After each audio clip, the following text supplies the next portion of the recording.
नमस्कार, times now Bharat देख रहे हैं आप। शाम के 4 बजने वाले हैं और आपका पसंदीदा शो 4 का फायर लेकर हम हाजिर हैं। मैं हूं आपके साथ श्वेता बटाचार्य। वो चौराहा जब खूनी चौराहे में बदला तो उस घड़ी ऑन थे 40 कैमरों ने दर्ज किया हर कतरा। अब इन्हीं 40 कैमरों की कड़ियां जोड़कर एजेंसियां पहुंचेंगी इस किलर कांड के सरगना के पास। जी हां, 40 वीडियो सबूतों में किलर मास्टरमाइंड का पूरा प्लानिंग से वारदात तक आपको वीडियो सबूतों के जरिए मैं दिखाऊं। नमस्कार, मैं हूं प्रीति नेगी आपके साथ। तो विलुप्त प्राय हिम तेंदुए की एक्सक्लूसिव तस्वीर भी हम आपको दिखाएंगे। तो चीन के एक अस्पताल में क्यों चीख पुकार मच गई, वीडियो सबूतों में आपके सामने होगा। तो आसमान से शहर शहर आग कैसे उगल रहा है, जान बचाने के लोग क्या कर रहे हैं, वीडियो सबूतों में होगी हर एक खबर। नमस्कार, 4 का फायर में मैं हूं आपके साथ नैना यादव। सूडान के गृह युद्ध की तपिश भारत तक आखिर कैसे पहुंची है, कहां घर के पास में टाइगर घूम रहा है जिससे लोग अब टेंशन में हैं। वीडियो सबूतों के साथ ये खबरें भी आपके सामने होंगी। नमस्कार, मैं हूं आपके साथ वर्षा शर्मा। दिखाएंगे आपको तमाम बड़ी खबरें जो आज की रही हैं, सब पर रहेगी नजर। शुरुआत करेंगे times now Bharat mafia Atiq से जुड़ी हर एक खबर, हर एक अपडेट जो है आपको लगातार दिखाता आ रहा है। हम पिछले 90 घंटे से नॉन स्टॉप ग्राउंड जीरो से लगातार कवरेज दे रहे हैं। हमारे रिपोर्टर कैमरामैन अतीक के अतीत बनने से लेकर उससे मिट्टी में मिलाने तक के साक्षी जो हैं वो बन चुके हैं। तो इससे जुड़े सबसे तेज अपडेट हम आपको दिखाते रहेंगे। वो चौराहा जब खूनी चौराहे में बदल गया तो उस घड़ी ऑन थे 40 कैमरे और 40 कैमरों ने दर्ज किया हर कतरा। अब इन्हीं 40 कैमरों की कड़ियां जोड़कर एजेंसियां दरअसल किस तरीके से पहुंचेंगे इस किलर कांड के सरगना के पास। और हम दरअसल ऐसा इसीलिए कह रहे हैं क्योंकि अतीक की हत्या की जांच करते हुए अब पुलिस और एसटीएफ की टीम सीसीटीवी फुटेज खंगाल रही है और अब तक इस पूरे मामले में कुल 40 सीसीटीवी फुटेजेस खंगाले जा चुके हैं। अतीक की हत्या के वक्त कुछ ऐसी ही तस्वीरें जो थी वो उन सीसीटीवी कैमरों में कैद हुई थी और इस सीसीटीवी फुटेज में अतीक की हत्या की प्लानिंग से लेकर वारदात को अंजाम देने तक के सबूत कैद हो सकते हैं। पुलिस को ये उम्मीद है कि इन 40 कैमरों की मदद से वो अतीक और अशरफ की हत्या के मास्टरमाइंड तक भी पहुंच जाएंगी। तो 40 कैमरों से मर्डर की गुत्थी सुलझेगी, ये अब उम्मीद जताई जा रही है। आपको बता दें एसटीएफ एसआईटी लगातार पूरे मामले की जांच तो कर रही है और जिस तरह से अब जो तस्वीर नजर आ रही है उसमें माना जा रहा है ये बहुत अहम हो जाएगा। बिल्कुल, विनोद हमारे साथ इस वक्त जुड़ चुके हैं, उनका रुख कर लेते हैं। विनोद, 40 कैमरों से जो अलग अलग तस्वीरें निकलकर सामने आई है वो बहुत ज्यादा मददगार यहाँ पर पुलिस के लिए साबित होने वाली है क्योंकि जांच बहुत तेजी से फिलहाल की जा रही है। अभी तक की बात करें तो क्या कुछ सामने आ चुका है?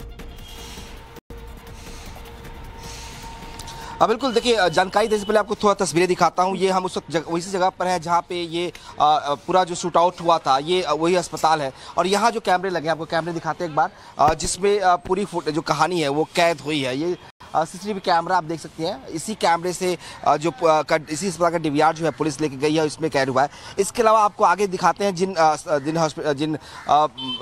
जो हॉस्पिटल्स हैं और जिन होटल्स से फुटेज ले गए हैं उनकी तस्वीरें भी हम आपको दिखाते हैं। इसी अस्पताल से लेकर जो बाहर की सड़क है वहाँ करीब 40 सीसीटीवी कैमरे लगे हुए हैं जिनके फुटेज जो है वो एसआईटी ले गई है और उसे खंगाला जाएगा।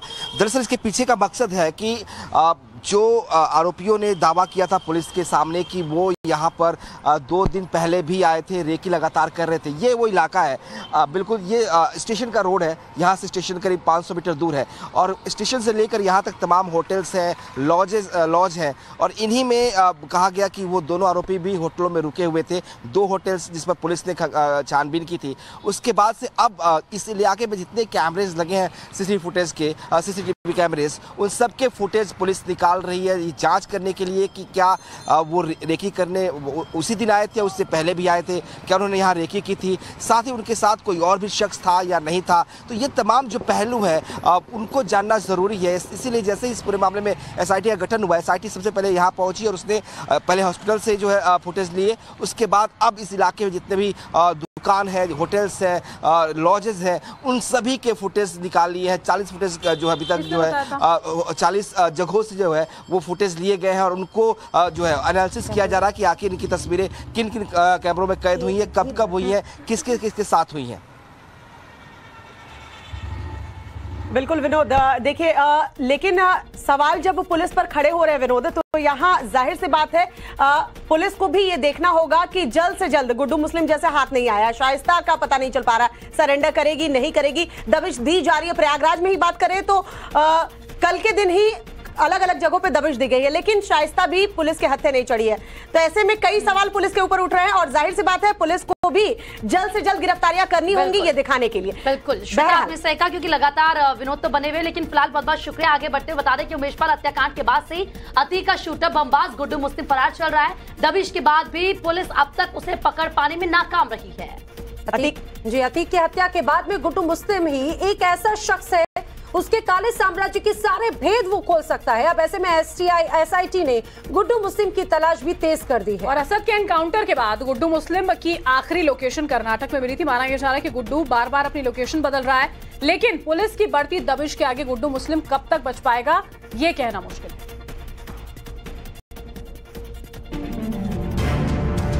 माफिया अतीक अहमद का सबसे बड़ा राजदार उमेश हत्याकांड में 5 लाख रुपए का इनामी शूटर गुड्डू मुस्लिम की यूपी से लेकर दिल्ली, हरियाणा से कर्नाटक तक तलाश हो रही है। कर्नाटक में मिले लास्ट लोकेशन के आधार पर यूपी STF की बढ़ती दबिश के बीच माना ये जा रहा है कि गैंगस्टर गुड्डू मुस्लिम कभी भी दबोचा जा सकता है।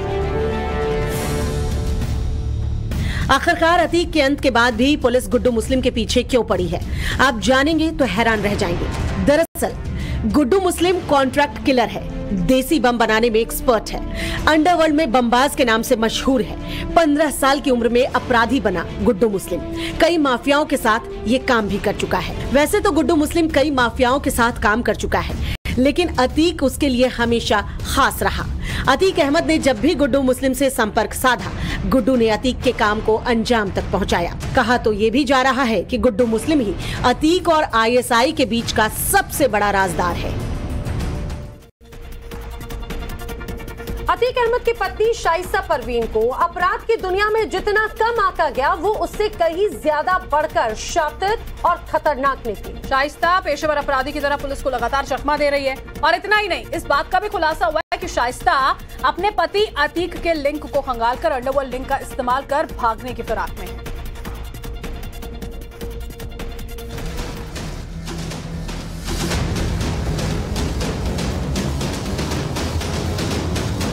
यूपी की सबसे बड़ी lady don mafia Atiq Ahmed की बेगम most wanted Shaista Parveen police से बचने के लिए बेहद ही शातिराना चाल चल रही है।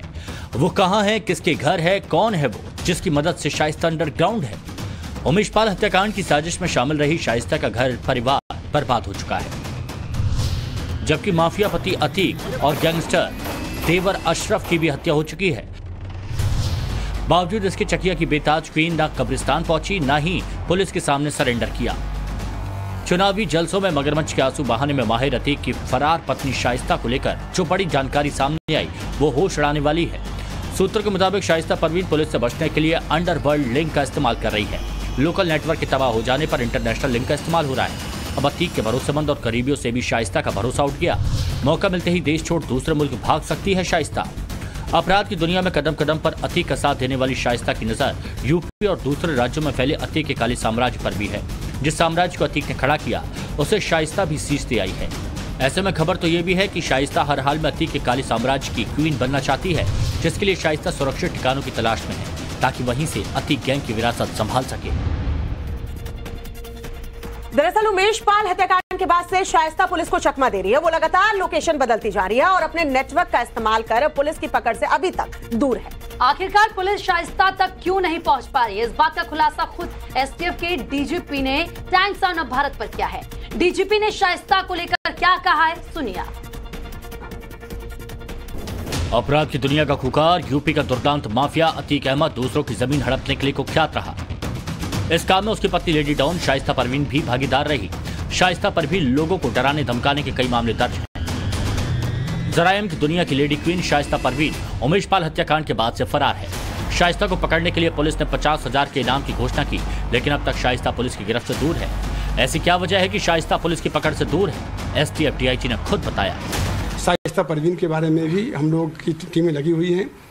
थोड़ा सा एक जो पर्दानशी औरत होने का एक लिमिटेशन है, लेकिन कुछ नहीं, हम लोग पूरा प्रयास करके बहुत जल्दी आपको रिजल्ट देने का प्रयास करेंगे। उमेशपाल हत्या की साजिश रचने वाली शाइस्ता ने सपने में भी नहीं सोचा था कि इस वारदात के बाद अतीक एंड फैमिली के इतने बुरे दिन आने वाले हैं। खैर जो भी हो, कानूनी तौर पर आज नहीं तो कल शाइस्ता को भी अपने जुर्म का हिसाब देना ही होगा।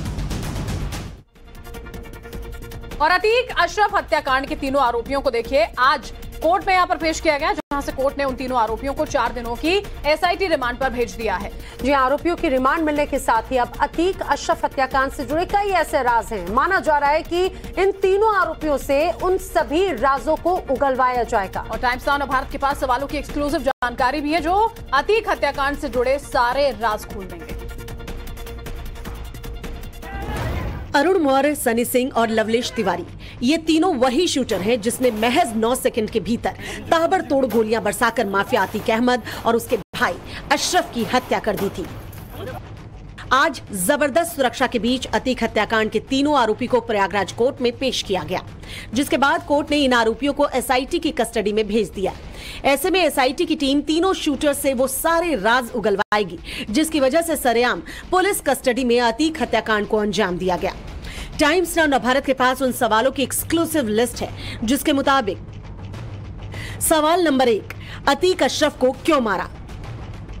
सवाल नंबर 2, अतीक अशरफ मर्डर के पीछे कौन? सवाल नंबर 3, हथियार कहां से मिले? सवाल नंबर 4, हत्याकांड की प्लानिंग में कौन कौन शामिल? सवाल नंबर 5, हत्याकांड को अंजाम देने के लिए कितने पैसे मिले? सवाल नंबर 6, जिस बाइक से आए वो कहां से मिले?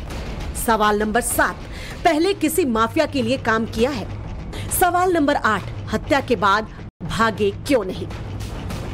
ये चंद ऐसे सवाल हैं जो अतीक हत्याकांड के सारे राज खोल सकता है।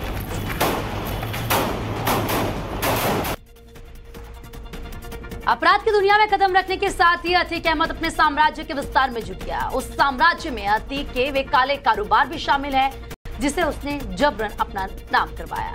अतीक के गुनाहों में कदम कदम पर साथ देने वाली उसकी पत्नी शाइस्ता भी इस साम्राज्य की भागीदार बनी है और अकूत संपत्ति की महारानी बन बैठी है। अतीक के अंत के बाद उन काले साम्राज्यों का भी खुलासा हो रहा है, जो यूपी से लेकर हरियाणा तक फैला है। रिपोर्ट देखते हैं।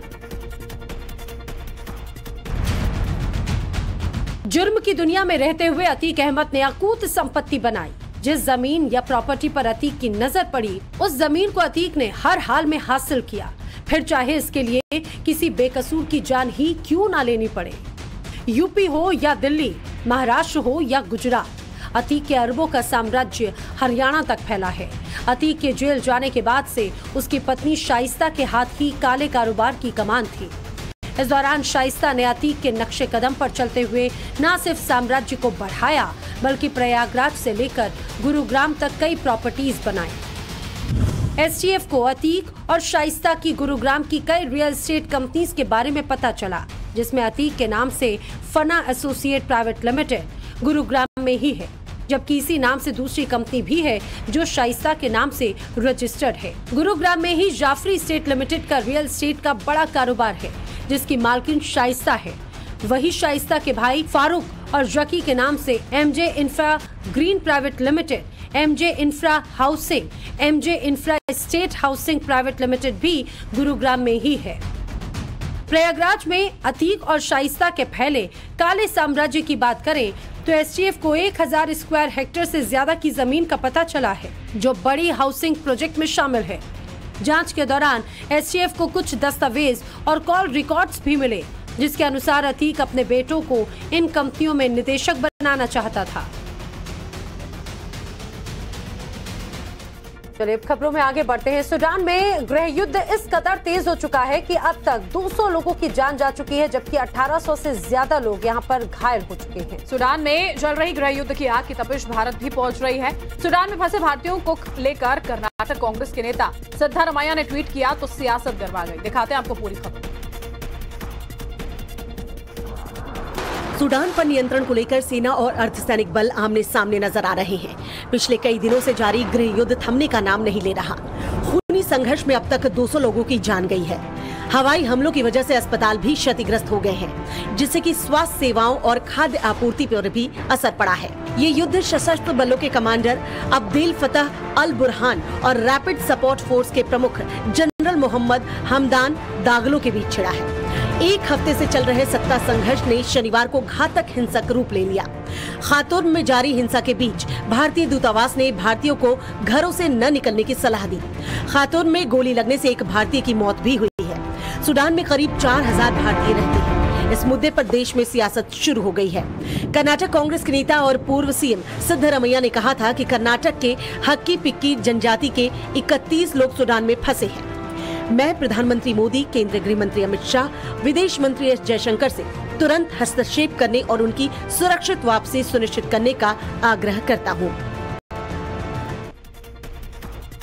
रूस पर दबाव बनाने के लिए नाटो देश एक के बाद एक सैन्य अभ्यास कर रहे हैं, जिसका जवाब अब रूसी सेना ने भी देने की ठान ली है। अगली रिपोर्ट प्रशांत महासागर में चल रहे रूसी सेना के युद्धाभ्यास के, जहां रूस के 25,000 से ज्यादा सैनिकों ने दुनिया को अपना दमखम दिखाया है। देखिए रिपोर्ट।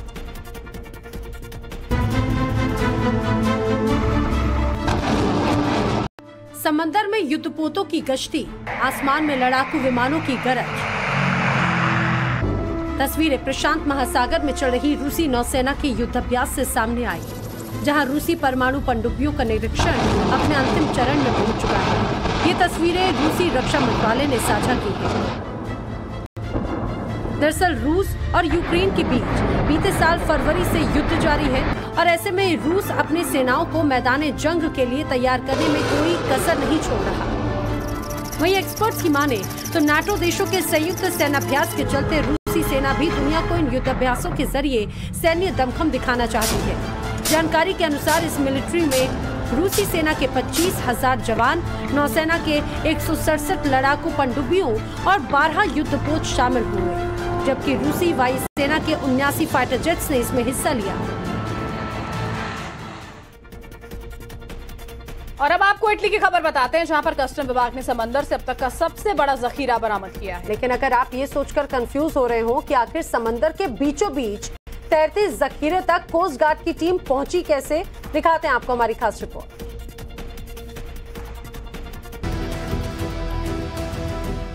समुद्र में कुछ पार्सल जैसे बक्से तैरते हुए नजर आ रहे हैं, जिन्हें इटली कोस्ट गार्ड के जवान जाल की मदद से बाहर निकालते हैं। लेकिन अगर आप इन बक्सों को कोई मामूली पार्सल समझे तो ये आपकी भूल होगी, क्योंकि इन बक्सों में जो सामान बंद है उसकी कीमत 3,000 करोड़ से भी ज्यादा है। तस्वीरें इटली के सिसिली कोस्ट के पास से सामने आई, जहां मैरीटाइम सर्विलांस एयरक्राफ्ट की समुद्र में तैरते हुए कुछ पार्सल पर नजर पड़ी तो कोस्ट गार्ड ने जाकर तफ्तीश की। पता चला कि समुद्र में तैरते इन बक्सों में 2,000 किलो से भी ज्यादा कोकीन है। इटली की मीडिया रिपोर्ट्स की माने तो इन्हें वाटरप्रूफ पैकेट्स में बंद किया गया, यानी इनका समुद्र में इस तरह तैरना कोई अकस्मात नहीं। अधिकारियों के मुताबिक इसे छिपाने के लिए कार्गो शिप में फेंका गया था। तस्करों को उम्मीद थी कि वो बाद में इसे ढूंढकर तय जगह पर सप्लाई कर देंगे। और 4 का फायर में वक्त हो चला एक छोटे से ब्रेक का। ब्रेक के बाद आपको दिखाएंगे 100 बड़ी खबरें तेज रफ्तार।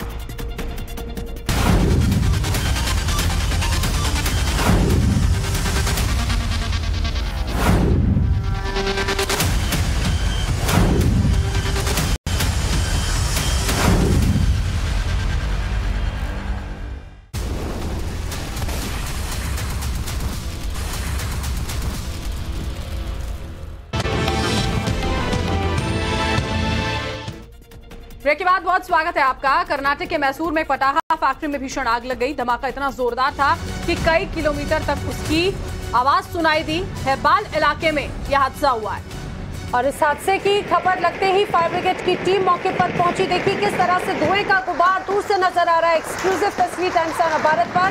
मैसूर का हेब्बाल इलाका है, जहां पर एक फैक्ट्री में आग लगी। चूंकि ये फैक्ट्री पटाखे की फैक्ट्री थी, देखिए किस तरह से देखते ही देखते यहाँ पर बहुत आग तेजी से बढ़ती चली गई। मैसूर हेब्बाಳು इंडस्ट्रियल एरियादಲ್ಲಿನ पटाखी अंगड़ी। लेकिन राहत की बात यह है कि इस हादसे में किसी तरह की जनहानि नहीं हुई है। कड़ी मशक्कत के बाद में फायर ब्रिगेड की टीम ने आग पर काबू पाया। लेकिन कर्नाटक के मैसूर से जिस तरह से धमाका हुआ, दूर तक धुएं का गुबार, दूर तक इस धमाके की आवाज सुनाई दे रही थी। मैसूरिನ ಹೆಬ್ಬಾಳು इंडस्ट्रियल एरियादಲ್ಲಿನ पटाखी अंगड़ी। ये देखिए इंडस्ट्रियल एरिया बताया जा रहा है। कर्नाटक के मैसूर का ये इलाका है, हेब्बाल इलाका, जहाँ देखिए एक पटाखे की फैक्ट्री थी। किस तरीके से आग लगी, और क्योंकि पटाखे की फैक्ट्री थी तो आग बहुत ही तेजी के साथ फैलती चली गई।